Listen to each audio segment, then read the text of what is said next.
And I will say welcome, everybody. My name is Matthew. Hi, my name is Amanda. And we're with the Tampa-Hillsborough County Public Library. Thank you very much for joining us today to talk about video interviewing. There is a question section of the GoToWebinar control panel you should see on your screen somewhere or on your mobile device.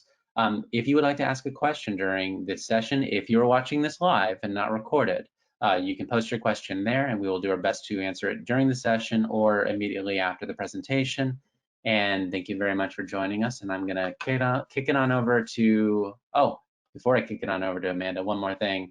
Right after the session, there will be a survey. It's a very quick survey, but we really do value your input and wanna hear about what you thought about this session today, as well as help us plan for future events. So without further ado, I will kick it on over to Amanda. Okay, thank you, Matthew.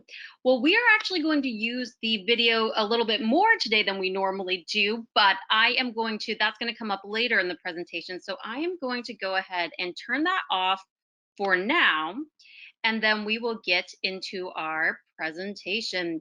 So our topic today is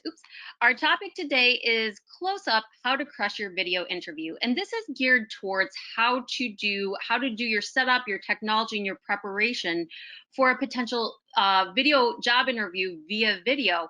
But it really is a prevalent topic because a lot of the tips we're going to talk about today can be applied to other video work situations, whether that's a work from home or work travel where you need to connect with your team. A lot of the skills we're going to talk about today and techniques you can apply to any video work conferencing situation. So let's start with some common frequently asked questions. So one of our first questions is, why would people do a video interview, a video job interview? Are there different types of job interviews via video, and how should I prepare? Well, the first question, why do a job interview via video, is traditionally it's been due to two factors. One is distance and the other is cost. So a lot of times if an applicant is applying for a job in a location they don't already live in or reside in, they might be asked to do a video interview instead of coming down to that location when they're one of maybe many candidates. So a lot of times to save cost, or for the company to save cost of flying or having the applicant travel to the location at the cost of the company, they would prefer to do a video interview. The next question is, are there different types of interview? Oh, I actually should back up. But that is the traditional answer. But a lot of times now we're seeing with our different situation, with different work from home situations, or the inability to go into an office or public space, we're seeing a lot more prevalence with the preference for video interviews or for video conferencing. So that's something you're probably hearing about a lot and you're seeing a lot more out in the job market. Okay, the next question is, are there different types of video interviews? There's two types. The more common, more popular type would be a live video interview where you are interfacing with the employers in real time via a platform that allows you to make video calls. So that could be, today we're going to look at one platform called Zoom, but there's other platforms called Skype, GoToMeeting, different sorts of things that you could use to make that video call. There is a second type of video interview where the interviewer might give you the questions and ask you to record the answers and send that to them. That's a little less prevalent, but that is one of the types of video interviews where it's almost like a video, you're preparing the video and uploading it along with maybe a resume or cover letter. And how should I prepare? Well, the preparation for a video interview is going to be a little bit different than it is for an in-person interview or a live face-to-face interview, because you have to think of your preparation on three tracks. The first track is, how do you need to prepare to set up the technology? The second track is, how do you need to prepare to be on camera? And the third track is just preparing for an interview like you normally would prepare for an interview in terms of interviewing questions and best practices and techniques. So let's take a closer look at some of those preparation areas. The first area is how to prepare your technology. This is going to be a lot different because you are going to have to be your own IT person in this situation. You definitely want to test the system if you possibly can, and have a backup plan. So for example, if the interviewer tells you you're going to use a certain platform, maybe Zoom, maybe Skype, you might want to try to log onto that platform and gain some familiarity with that. Having a backup plan can be as simple as just having the phone number of the interviewer or the office, so you can call them mid-interview if anything happens with your technology. You want to make sure you're connected to Wi-Fi or have an extensive data plan. You want to make sure that you have the internet connection, whether that's Wi-Fi or internet directly connected through Ethernet in your house, or if you are using data, that you have enough data to do the video interview. Keep in mind, when you are doing anything with sound and video, it's going to take up a lot more data. So if you don't have enough data and you run out midway through the interview, it's going to severely slow things down and make it hard for that interview to go back and forward. And then the last thing you want to do is you want to know how to adjust the camera and microphone settings on your device.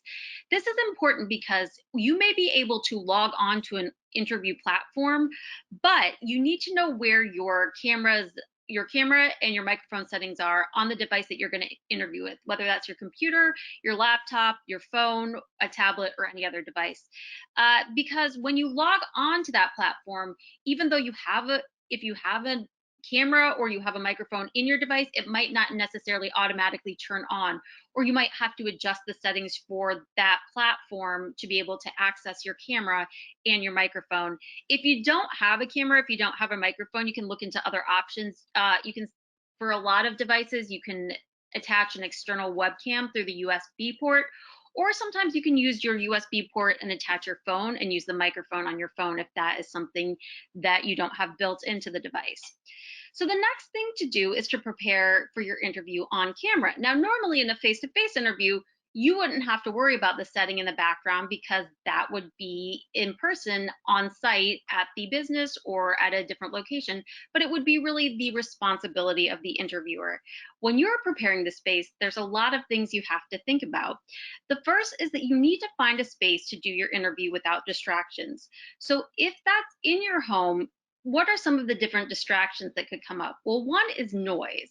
That could be ambient or background noise, street traffic from an outside window, or it could be your family members or your house or flatmates that live with you. So if you don't have a space inside the home where you can find that complete quiet, you might want to seek a space outside of the home that has Wi-Fi and you can take your device to and use. Another thing to think about when you're talking about distractions is what is visible in the background of your shot. So when they're looking at you, what could be visible? And we'll go into that a little bit more in our next slide, but think about things like mirrors and doors. So for example, if you have a door behind you, make sure that door is shut or else it's going to be exposing everything that's in the room behind you. Or if you have a mirror, remember that's going to reflect everything else that's not seen in the room. So if you have a mirror behind you and you've only cleaned or tidied one area of your workspace and it's reflecting the rest, that can be a real distraction. So these are some other things you want to take into consideration when you're preparing that on-camera space. One is the lighting, to make sure there's enough lighting so you can be seen clearly. Another thing is the camera angle, your wardrobe, what you're going to wear to the interview, and the background. Now keep in mind with wardrobe, it is still a job interview, so you're going to want to dress business professionally. Unless otherwise specified, you're going to want to make sure you dress business professionally, although you probably will only be seen from the waist up. We are going to go into that a little more in the next slide and look at some examples. So we're going to move on to how to prepare for the interview. So a really good idea is to make sure you're doing some research on the business beforehand. Look into their website, look into their LinkedIn account if they have one, and make sure you know some facts and information about the business. This will help you in terms of your understanding of what the role might be, but it can also help you prepare some questions for the interviewers. And that is actually our next tip. Make sure you go into an interview prepared with questions. It is very common, it's actually probably standard practice, that at the end of an interview, the interviewer will volley it over to you and ask if you have any questions for them. And they really do expect you to be prepared with 2 to 3 questions about the business, about the role, or about what your role might be in the company. Another thing that is very common standard practice in an interview is when the interviewer will ask you to tell an example of a time you did something in your workplace. So they might say, give an example of a time you overcame a difficult circumstance, or give an example of a time you used, you used teamwork to solve a problem. So there are two ways to really help prepare for this type of question. The first is to write out a bio of your career. Write it out in paragraph form, which might help you give the answer in more of a storytelling format. And the other thing is to use the SAR method, which is situation, action, results. We're going to go into this a little bit more next week in our cover letter webinar, but SAR basically means tell of a time that a situation happened at work, explain the action you took to resolve that situation, and then also finish the story with what was the result of that action. It's a very easy way to introduce a storytelling narrative into the way you're answering the interview questions, and it also keeps you on track to remember that each answer has to have a beginning, a middle, and an end. Like I said, we will go over this more next week, but that's something to keep in mind as you're preparing for the interview. And then the last tip that we'll talk about right now is to suggest doing a mock interview. This might be especially important if you are a little uncomfortable with the technology, to find a friend or a colleague or family member and set up a mock video interview so you get a little bit more comfortable with the answering interview questions, especially answering them on camera, which you might not be used to, and also with setting up and preparing the technology. So let's take a look, actually, let's circle back to that on-camera information, and we're going to take a look at why all of those different areas, wardrobe, lighting, angle, and distraction are so important. So you can see this is the traditional workspace I do my webinars in, so it's the same, it's a blank white wall. But you want to make sure, for example, the first one is you want to make sure that you are standing out. So like I said, select an outfit that is business professional, but you want to make sure you don't blend into the background. So you can see in the first photo, I'm wearing a perfectly acceptable work blouse, but it blends too much in.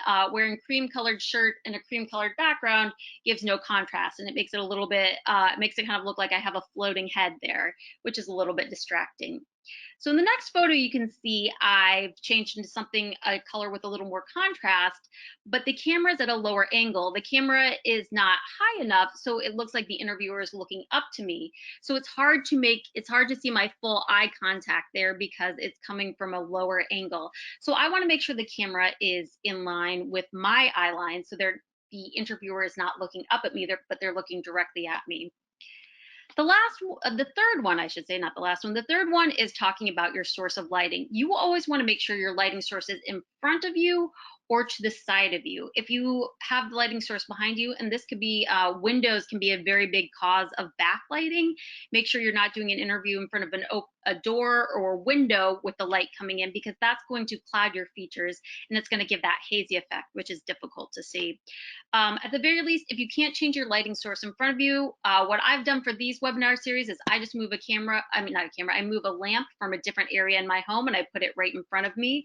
But if you can't move your lighting source, at least move away from a lighting source that causes you backlighting. So either shut that window or change your space so you're not going to have that lighting behind you. And then the last thing is having a distracting background. So we talked a little bit about general distractions. Now we're going to look at the visual distractions. So here you can see I've changed my space and I'm sitting in a different area. And while a floral couch is perfectly acceptable in most circumstances, it is a little bit busy of a background for a video interview because it's got a very eye-catching pattern, and that might catch the eye of the interviewer instead of them looking directly at you. You can also see I've got some clutter there. I've got some book stacks. So you want to make sure you clear your space and you don't have anything that's going to draw the interviewer's eye away from you. So actually what we're going to do right now is I'm going to turn my camera back on, and I'm going to show you in real time a demo of just some little changes. Pardon me, I'm making the changes for our demonstration, but I'm going to show you in real time just how making little changes can make a big difference into the to the visual or the on-camera readiness of the interview. So you can see I've got three things going on right now. The first is I'm wearing a shirt that blends into the background. The second is my source of lighting is backlighting. I've got a window open behind me and it's giving me that backlighting haze. And the third is my camera angle is a little bit low, so I'm getting little shadows under my eyes because it's not, I'm looking down instead of looking straight at the camera. So I'm gonna show you three simple, very simple things you can do to change that and improve the on-camera readiness just in 1 minute. So the first thing is I'm going to shut my window and I'm going to show you how that makes a difference. So as you can see, I have the window open. And now that I've shut the window, I don't have that haze, I don't have that glare. The camera, the light is shining directly on me and I'm not getting that weird glare on the camera. Now, the second thing is I am going to change my wardrobe. So you can see here, I'm just putting a sweater over my blouse. And it's in a bold, contrasting color. And it helps me stick out on camera. So I'm sticking out on camera. Now, the third thing is changing your camera angle. If you have a tripod for your phone, if you're recording on your phone, you can use a tripod. But if you don't have any equipment at home, you can use what's around you. So I'm going to use what every librarian has on hand, and is usually a stack of books. It's as simple as that. I'm going to put these books under my computer. And then you can see now my sight line is more directly lined up with the camera, so it makes it easier to see directly, make direct eye contact with the camera, and it's just a better angle for the interviewer to see me. I don't have any weird shadows. They're not looking kind of up at my face, up my nose, all that sort of stuff. So right now, those are three, and it just took us a minute, three simple things that greatly improve the on-camera aspect and readiness. We're also going to do another example. So let's invite back Matthew, our moderator, and he's going to show us another example of what you can do to prepare for your on-camera. Oh, so I see he's prepared. Very nice. He's also done a wardrobe change. So he's prepared. So we're going to pretend like we're doing a mock interview. But the last topic we talked about was the angle of the camera. So you can see right now, it's a lot easier for me also to concentrate on the camera because I am looking, it's at my sight line. I don't have to move my face or my head to see it directly. So one thing that you definitely want to practice that is not going to feel very natural, but it's going to help you in the long run, is you want to practice making eye contact with the camera and not looking down at what's on the screen. Now, like I said, it's going to take a little bit of practice because naturally our eyes are going to gravitate to where the movement is and what's going on. So let's do a before and after, Matthew. Let's do one where you're looking at the screen and then do a take or do an example of when you're looking directly into the camera. So let's pretend I'm the interviewer and Matthew is the applicant. So I'll say, welcome, Matthew. Thank you for coming here today. Thank you very much for inviting me. I look forward to discussing the position with you. Thank you very much. Now, as you can see, that didn't look completely off, but now look at the difference of when he looks directly into the camera. So we'll go take two. So we'll say, thank you for coming here today, Matthew. Thank you very much for inviting me. I look forward to discussing the position with you. Thank you very much. And you can see when he made direct eye contact with the camera, it feels a little bit more, the interviewer can see your whole face, and it feels more like you're making eye contact with them. You don't get any shadows, and it feels a little bit more like an eye contact situation, one-to-one situation. Now, like I said, it does take practice because your eye is going to gravitate towards what is on screen. Do you have anything to add for us, Matthew? Just to make sure you keep it up, because the interviewers may not do the same for you. They may be looking at their screen and it will feel like they're not making eye contact back, and that's just the way it goes. But you want to be able to simulate it as best they can, so you're making that connection. So just keep at it. Keep it up. Well, thank you for joining us. I will go ahead. I'm going to zap out as well for the camera, but we will go on to our next topic, which is preparing for a video interview. So today we're going to talk about one of the commonly used video conferencing platforms, which is Zoom. You are probably hearing that due to the prevalence of work from home right now and the need for video conferencing, not just for interviews, but for work, team meetings, conference calls. You're probably hearing a lot about Zoom in the news. So we're going to go ahead and take a look at Zoom today, but just keep in mind, this is only one of the platforms. A lot of people may be familiar with Skype, which is also a video online video call platform that has free options. So keep that in mind. Zoom is not the only one. It is in the news a lot right now, so we'll take a look at that, but keep in mind there are other options out there. So let's go ahead. Oops, we're gonna actually switch the screen. And what we want to do is we're going to go to Zoom. So taking a look at Zoom, this has got, the website is zoom.us. And when you go to the website, you are going to see that it is there. You can see right here in the button in the top right corner, you can sign up for free. So Zoom is basically what is called a freemium platform, which means the basic level is free to anyone who creates an account. And then if you want to add on, you can pay for different options. So if you want to sign up, just click that button. If you already have an account, go ahead and say sign in. Let's go ahead and take a look at the plans and pricing, just so you know what you get with a free account. So when you are in the account, you can see the basic level, what it's going to offer you. The basic level lets you do unlimited one-to-one meetings. So that would be you hosting a meeting between yourself and one other person. You can do unlimited numbers of those meetings at any, throughout. It's not monthly, it's not weekly. You can do them whenever. And though the time on those one-to-one meetings are unlimited. Now, if you go to more than 2 people, if you're hosting a meeting, yourself hosting a meeting with 3 people, anywhere from 3 to 100 people, it's still free, but there is a 40-minute time limit on the meeting. Another service of the free platform is that you can record a meeting. It will not record to the cloud that they have for Zoom, but you can record it locally on your device. So you want to make sure, if that's something you do want to record, make sure that you're using a device that has enough storage space. It's going to record as an MP4 recording.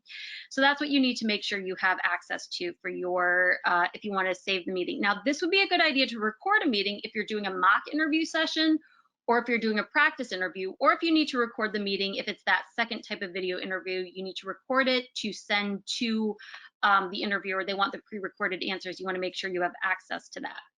So those are the different subscriptions for Zoom. Now, if you do have an account, you're going to want to log in. I've already done that. So let's go to the next login screen. And when you log in, you can see this is just a exemplary account. This is just a teaching account, so it says HCPLC Learning. But when you log in, it's going to have your name, and then you're going to have some options to update your account. So you're going to have your profile, meetings, webinars, recordings, and settings. Today, we're basically going to talk about a profile and adjusting your settings to make it most advantageous to you. But I do want to point out that if you want to learn more about setting up meetings or different aspects of using Zoom, they have a really great resources center, and I'm opening it up here in the top right. They have daily live webinars, but they also have recorded content, everything from just getting set up and getting started to how to use different features and functions of Zoom. So if you are curious about that, I would definitely recommend checking that out. But today we're going to look more at the profile and settings. Now, something to keep in mind is when you have a video interview set up, you are going to be the recipient of the interview invitation. So you won't have to worry about the setup features as much, but it's still good to know how they work so you can adjust your profile to make it most advantageous to you. So the first thing is you're going to want to, now I haven't done it for exemplary purposes just to show you what it would look like in the blank setting, but you're going to want to change your profile photo. This is because if you go to a meeting and for some reason you can't join via video, or your video feed goes out, but you can still have the audio, that profile picture is going to be what pops up for you in place of the video feed. So you want to make sure you use a professional looking headshot. It doesn't have to be professionally taken, but a professional looking headshot that's there that can be your stand-in or your avatar if you can't use video on the call.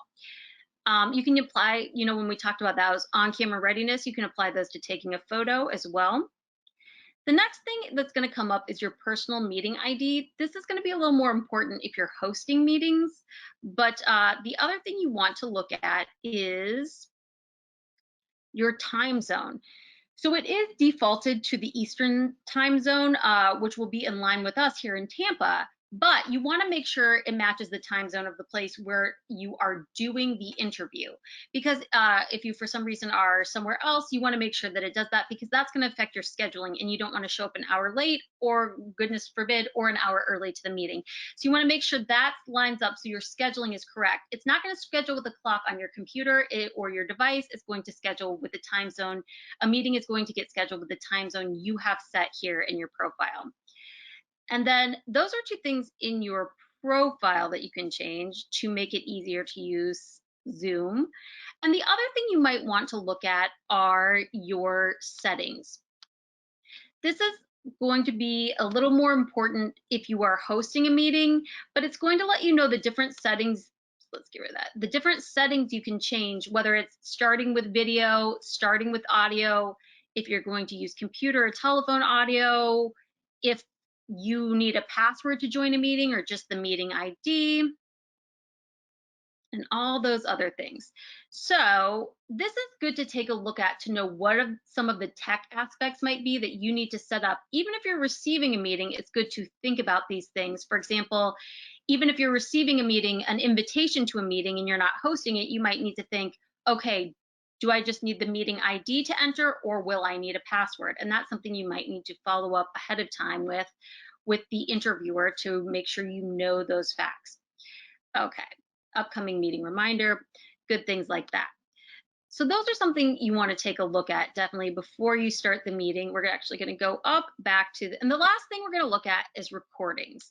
So as I mentioned, cloud recordings are only part of the subscription Zoom service, but local recordings, you can record to a device, the device you're doing the interview on, or you're doing the Zoom session on. You can record that to the device you're using, and it will save as an MP4 file. So you just want to make sure, again, you want to make sure ahead of time, if you are practicing recording, that you want to go ahead and make sure you are updated for Windows or Mac to make sure it actually can do a recording. And you also want to make sure you have enough storage space to record a video interview. So that is just a little bit of an overview about using Zoom. Like I said, this is just a little bit about how it works and getting started. If you do have any more questions about the nuts and bolts of using it, I would definitely recommend going to these training sessions. They have a lot of great information. But that is a general overview. So we will go ahead, and we're getting near the end of our webinar today. So let us know if you have any questions about any of the topics we discussed today, or if you have any questions about Zoom or using online video platforms. There are no questions posted right now, Amanda, but I reminded everybody we have a few minutes here. You can post them in the questions section of the GoToWebinar control panel. Again, that's just if you're watching this live. I'll add on that I posted the contact us link in the chat box. You can click on that and go to it once we're done here.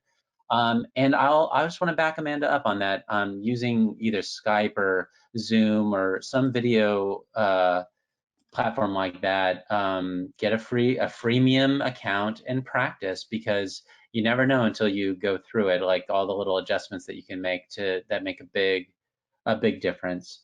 And even though she only demonstrated Zoom, those kinds of settings exist in all of those platforms, and so they're very similar. Usually you just have to hunt around for the right menu and watch their tutorials in order to find what you need in order to make it a successful session. Wonderful. That is all good information. Just like Matthew was saying, you want to go in there. There's a lot of things to prepare for a live in-face person-to-person interview. So when you add that tech topic on top of there, you want to make sure you smooth out as much of that ahead of time so you can really concentrate on the actual interview, talking about yourself, your work history, and the job. So if you do have questions, we also have the link for our Learning and Research Careers database. That's just hcplc.org /research/careers. You can also find that just on our website, HCPLC, and use the top tab, Learning and Research. We have a lot of databases that we've previously shown in webinars, including Career Transitions, Tutor.com, and Learning Express Library, that have a lot more information about interview preparation. So I would definitely recommend checking that out as well if you have any questions about preparing for your interview, just actual preparing the content for the interview. And you can always, if you have questions after the webinar, you can always contact us at hcplc.org/about/contact. We do have our phone line active 7 days a week, and we also have Ask a Librarian, where you can chat or text with a librarian 7 days a week. Thank you, Amanda. I posted both of those links in the chat section if you want to click on them now before the session ends. Without seeing any additional questions, we are going to go ahead and wrap up. We're out of time, but thank you very much, everybody, for joining us today, and thank you very much, Amanda. Thank you. Hopefully we'll see you next week for our next webinar.